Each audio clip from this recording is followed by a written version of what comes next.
So, And 3, 2, 1. action. All right. So, this is my Asia class. Have you heard of? His name is pronounced Lao Tzu. Lousy. I've heard of him a little bit, but not a whole lot. Okay. So, this is Taoism, and there's a bunch of quotes. I'm gonna pick out a couple. I have picked out a couple, and I'm gonna ask you, be like, hey, what's your opinion of this, etc. Okay. All right. So, give a man a fish and you feed him for a day. Teach him how to fish and you feed him for a lifetime. That's probably one of my all-time favorite quotes, because if you show a man how to do something one time, he'll take that to heart, especially if it's something that he can repeat himself. If you just hand him a situation and say, here's a loaf of bread, but I'm not going to tell you how I made it, then he's going to eat that loaf of bread and then still be hungry in about a couple hours because he doesn't know how to make the bread. It's the same thing with this quote. You can teach a man to fish, or give a man a fish, and he'll eat the one fish and then starve, or you can teach him, and he's going to take that.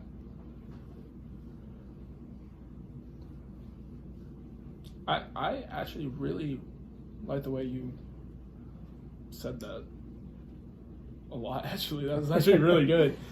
So there's another one in here that I really liked, and I guess it's probably because of my martial arts background. It's like, hey,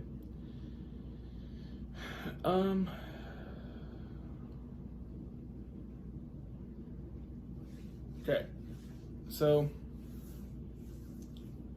knowing to others is wisdom. Knowing yourself is enlightenment. Knowing others is a wisdom, and knowing yourself is enlightenment. That is actually really powerful, because the more you know about people, the better you are able to know how they're going to react, what they're going to say, how they're going to say it, and especially with martial arts, you want that ability because you can actually use that against them. Now, the second half is knowing yourself. You really want to learn how you behave. So, how do you act in different situations during your training?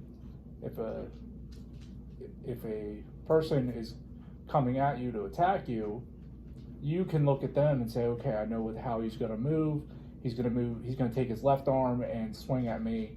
And when he does that, I'm going to take my right hand, grab his arm, and, maneuver him the way you want to. So that's actually a really nice quote. I agree with that. See, for me, the way I see it with a martial arts standpoint is like, I've got to understand my abilities, myself, to help me better understand other people as well. Right. Because if you know yourself, now you can, learn others. Okay. So I'm looking for this other one.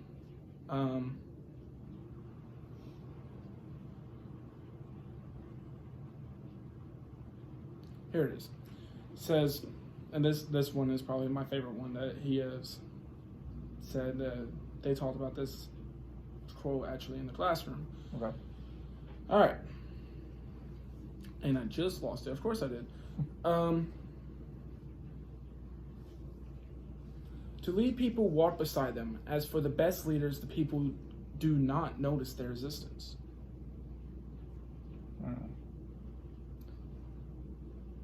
Wow. So that's actually great, because you can use that even now, and not just, you can use it in day-to-day life, and man, it really helps you, especially in the workplace, because once you learn how to effectively lead people and not just act as a micromanager, stuff like that, with somebody that's down someone's neck, as opposed to, hey, we're going to do this, and this is how we're going to get it done. People want to know the why, the how. And when you can be that effective leader that walks next to somebody, as opposed to either behind or in front of them, man, that's powerful right there. Yeah. It says in the last part, as for the best leaders, the people do not notice their resistance. I think what that is trying to say is like the best leaders show people what they can do, or help people understand what they can do, rather if the people understand that or not. Instead of someone to follow, they learn to follow themselves through someone else's help. Basically, I mean, you can kind of take that saying in a couple different ways. The way you said it, a different way you can look at it as the best leaders are the best workers, I guess the best way to describe that. And I know I'm kind of going off the personal level and going more into like a management thing. I mean, yeah, you're a bomb manager, so. But that's kind of the way you actually want to lead in a workplace. Taking your experiences, your knowledge, your everyday self-disciplines, you can expose other people to that and show them, hey, I'm going to lead you to success, but I'm going to work with you to get there. And that's how you kind of blend in, and everyone forgets that you're actually the boss. It's like, well, he's actually standing next to me doing the work, as opposed to just sitting to the sideline. Is, okay, you do this, you do this, you do this. Yeah. There's many ways of twisting that quote and learning different aspects of it. Definitely. I feel like it's like an open area for it. Okay. So, I think this might be the last one. Okay. So, this one is like, it could be very deep or it could not be. Okay. The wise man is one who knows what he does not know. A wise man is one who knows what he does not know. Yeah. It's very true, because you want to always keep an open mind toward things. You never want to be a closed-minded individual. If you know everything, you're never going to learn. You're going to complete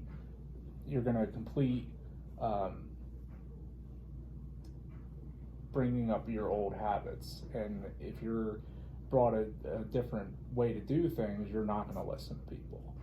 And I think that's what they're trying to say here.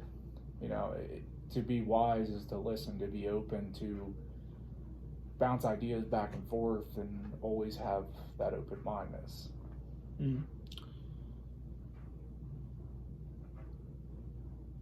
don't know. I like the way you put that.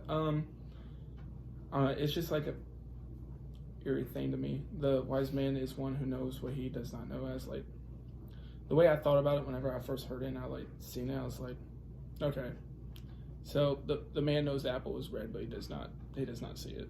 So that's what I was kind of saying. But let's take that analogy, right? Okay. He knows the apple's red, but he has no idea how it tastes. He doesn't know what it smells like. He doesn't know what the insides look like. He only knows that it's red. So it's like the subject on the outside. Right. So another person's going to come in and say, oh, this apple's very sweet. But you're saying, no, it's red. Yeah. You see how... Yeah.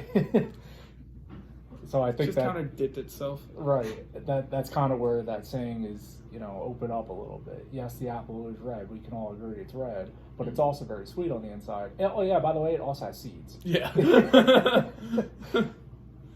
All right. Well, I think that'll wrap it up. Thank you very much. Okay. I appreciate you having me.